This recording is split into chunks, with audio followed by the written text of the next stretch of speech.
Bhojpuri film ने release होते ही रचा इतिहास। डबल रोल में छाए रवि किशन। डायरेक्टर बोले 12 करोड़ कुछ नहीं। रवि किशन ने अपनी नई फिल्म महादेव का गोरखपुर से दुनिया भर में भोजपुरी सिनेमा का परचम लहरा दिया है। उन्होंने डबल रोल में एक्शन के साथ साथ ईश्वर के प्रति अपनी सच्ची आस्था जाहिर की है। फिल्म में हिंदी, तमिल, तेलुगु, कन्नड़ और मलयालम भाषाओं के कुछ मशहूर एक्टर भी हैं। यह भोजपुरी फिल्म क्यों खास है, आइए जानते हैं। रवि किशन की फिल्म महादेव का गोरखपुर 29 मार्च को दुनिया भर में हिंदी और भोजपुरी में रिलीज हुई। फिल्म की कहानी पुनर्जन्म पर आधारित है, जिसमें रवि किशन का किरदार दोबारा जन्म लेकर मुजफ्फर खान से बदला लेता है। फिल्म ने रिलीज होते ही इतिहास रच दिया। यह film pan India Bhojpuri film है जो हिंदी के अलावा साउथ इंडियन भाषाओं में बनी है। रवि किशन की शानदार एक्टिंग आपको निराश नहीं करेगी।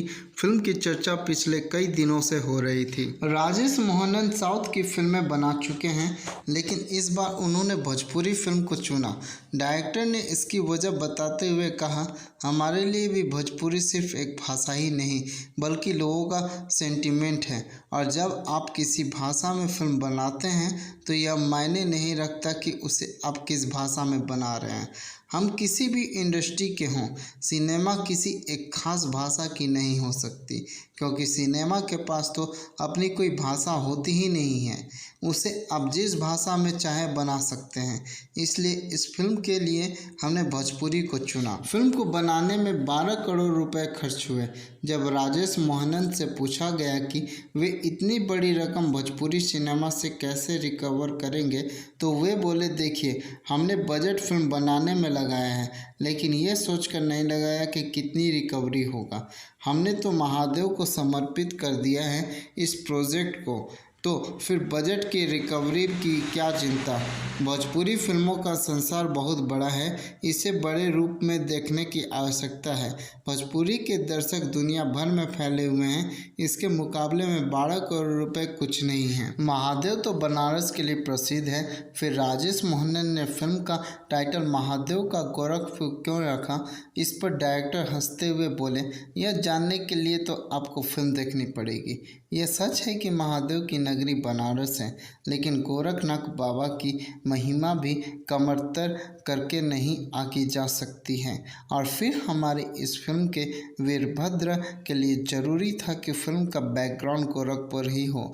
गोरखपुर के आसपास का तिलिस्म ऐसा है कि आप जब इधर के इतिहास के बारे में रिसर्च करते हैं तो आपको बहुत सारी ऐतिहासिक बातें ज्ञात होती हैं, जो ऐसे आमतौर पर मिलना मुश्किल है। राजेश मोहनन फिल्म के मुख्य किरदार वीरभद्र को लेकर कहते हैं, इस फिल्म में वीरभद्र का किरदार रवि किशन जी कर रहे हैं, और जब आप इस फिल्म को देखेंगे तो आप पाएंगे कि रवि किशन जी की एक पुलिस इंस्पेक्टर का किरदार भी निभा रहे हैं। लेकिन इन दोनों किरदार में भी अंतर है। दोनों डबल रोल नहीं है, और ना ही दोनों को दो जनरेशन की कहानी है।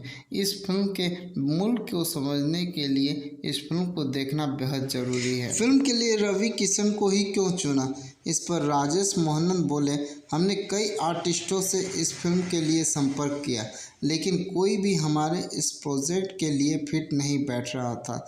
किसी के ऊपर भी यह कैरेक्टर फिट नहीं जम रहा था। फिर हमने रवि किशन के बारे में सोचना शुरू किया, और उनसे मिलने के बाद उनके ऊपर इसका ट्रायल करने के बाद मन में कोई शंका नहीं बची, और फाइनली रवि किशन जी ही हमारी फिल्म के लिए सबसे बेहतरीन कास्ट साबित हुए। उनके अंदर किसी भी कैरेक्टर के अंदर घुसकर अभिनय करने की क्षमता है, और सबसे बड़ी बात है कि वो खुद ही महादेव के बड़े भक्त हैं। तो महादेव का कोई सच्चा भक्त ही इस वीरभद्र के चरित्र को जी सकता था। रवि किशन एकमात्र ऐसे टैलेंटेड अभिनेता हैं जिनका 100% कोई निर्माता निर्देशक नहीं निकाल पाए। इनका असली पोटेंशियल इस फिल्म में आपको देखने को मिलेगा। रवि किशन के साथ राजेश मोहनन की यह पहली फिल्म है। वे इस पर कहते हैं कि हमने उनकी कई फिल्में देखी, अवश्य थी।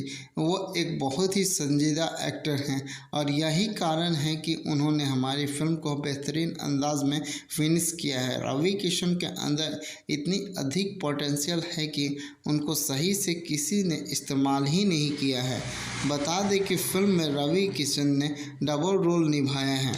राजेश मोहनन ने फिल्म के बारे में आगे बताते हुए कहा, इसकी मूल कहानी गोरखपुर को ही रिप्रेजेंट कर रही थी और इसके मूल भावना में हम खिलवाड़ नहीं करना चाहते थे, इसलिए हमने इस फिल्म को गोरखपुर में ही शूट करने का निर्णय लिया। हमने फिल्म में कई महंगे सेंट भी लगाए और कई बार किसी सीन को शूट करने में VFX का भी सहारा लिया। फिल्म को आप देखेंगे तो आपको यह साफ समझ में आ जाएगा। फिल्म महादेव का गोरखपुर को हिंदी और भोजपुरी में एक साथ रिलीज़ किया।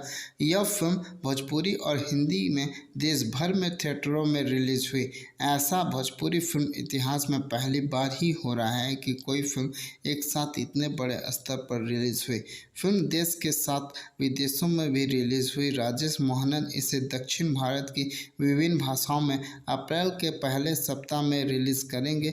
यह तमिल, तेलुगु, कन्नड़ और मलयालम भाषाओं में एक साथ रिलीज की जाएगी। दोस्तों, अगर मेरा ये वीडियो आप लोगों को अच्छा लगा हो तो लाइक शेयर एंड कमेंट जरूर करें और इस तरीके के वीडियो को देखने के लिए हमारे चैनल फिल्मी अड्डा को सब्सक्राइब करें। धन्यवाद दोस्तों, मिलते हैं नेक्स्ट वीडियो में।